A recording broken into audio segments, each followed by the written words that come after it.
और अब बात एसआईआर की, जो कई राज्यों में चल रहा है, लेकिन इसको लेकर जितना बवाल बंगाल में हुआ उतना कहीं नहीं हुआ।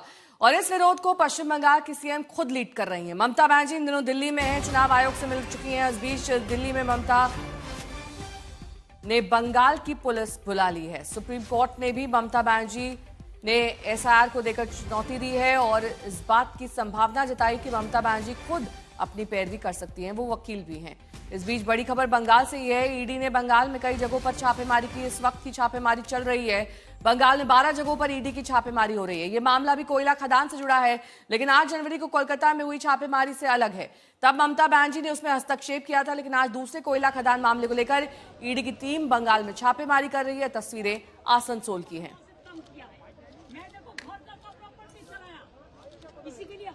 तपस सेन हमारे साथ, हमारे सहयोगी इस वक्त जुड़ चुके हैं और जानकारी के साथ। तपस, ये पूरा मामला एसआईआर का बढ़ता हुआ नजर आ रहा है। बैठकों का दौर भी चला, लेकिन फिर भी ममता संतुष्ट नजर नहीं आ रही, बल्कि उनकी नाराजगी और बढ़ गई।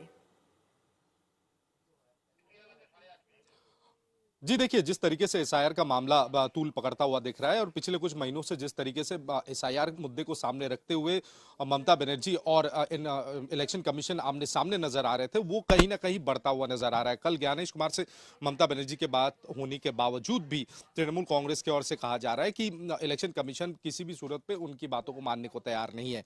और इसी को लेकर दिल्ली में जिस तरह का राजनीति हो रही है और जिस तरीके से दिल्ली में एक बवाल सा मचा हुआ है, जहां बंग भवन के सामने एक तरह दिल्ली पुलिस की तैनाती, तो दूसरे छोर पर पश्चिम बंगाल के बैरकपुर कमिश्नरेट से 3rd बटालियन के रैपिड एक्शन फोर्स को रवाना करना, तकरीबन 22-23 पुलिस के जवानों को भेजा गया, जहां पे एक डीएसपी रैंक के और एक इंस्पेक्टर रैंक के अफसर है।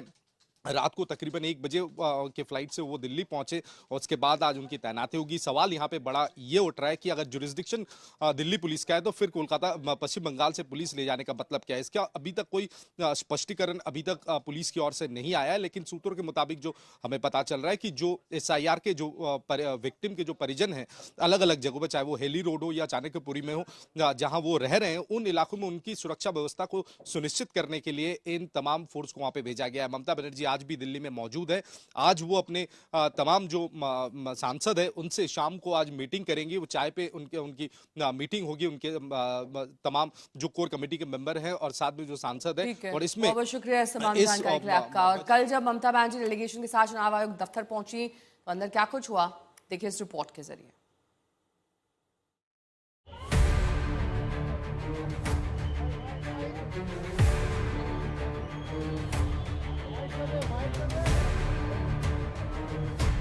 बंगाल में एसआईआर की लड़ाई कोर्ट कचहरी होते हुए अब सीधे चुनाव आयोग के मुख्यालय पहुंच गई है। सीएम ममता बनर्जी अपने सांसदों और कुछ बीएलओ के साथ दिल्ली में डेरा डाले हुए हैं। 15 लोगों के डेलीगेशन के साथ ममता बनर्जी मुख्य चुनाव आयुक्त से मिली। इस डेलीगेशन में शामिल सभी लोगों ने काले कपड़े ओढ़ रखे थे। खुद ममता बनर्जी भी ब्लैक शॉल के साथ दिखी। सूत्रों की माने तो सबसे पहले अभिषेक बनर्जी ने अपनी बात रखी, फिर ममता बनर्जी ने अपनी बात कही। आयोग ने सभी पॉइंट्स नोट किए, लेकिन जब मुख्य निर्वाचन आयुक्त ज्ञानेश कुमार जवाब देने लगे तो ममता और अभिषेक उन्हें टोकने लगे। इस पर सीईसी ने कहा कि मैंने आपकी बातें ध्यान से सुनी हैं, बिना कोई सवाल या टोका टाकी के। अब आप मेरी बात तो सुनिए। निर्वाचन आयोग के उच्च पदस्थ सूत्रों से जब हमने कहा, उन्होंने कहा कि मीटिंग बिल्कुल बराबर चल रही थी। हम पूरे ध्यान और निष्ठा और मनोयोग के साथ जो लोग आए थे उनकी बातें सुन रहे थे। जैसे ही लगभग 1.5 घंटा सारे लोगों ने अपनी बात कही, अचानक ममता बनर्जी ने टेबल पे हाथ मारा और उन्होंने कहा कि बस हो गया, अब हम चलते हैं। सूत्रों की माने तो मुख्य चुनाव आयुक्त ने ममता से कहा कि आपकी जो भी आपत्ति होगी हम उसे सुनेंगे। सुनने के लिए ही बैठे हैं, लेकिन ममता बनर्जी नहीं रुकी, टेबल पर हाथ मारा और चल दी। बाहर आने के बाद ममता ने चुनाव आयोग पर आरोपों की बौछार कर दी। हम बहुत दिन दिल्ली में पॉलिटिक्स किया है। हम 4 टर्म्स मिनिस्टर थे, 7 टर्म्स एमपी थे, लेकिन हम कभी ऐसा इलेक्शन कमीशन को नहीं देखा जिन्होंने इतना एरोगेंट है, ग्रेट लायर है।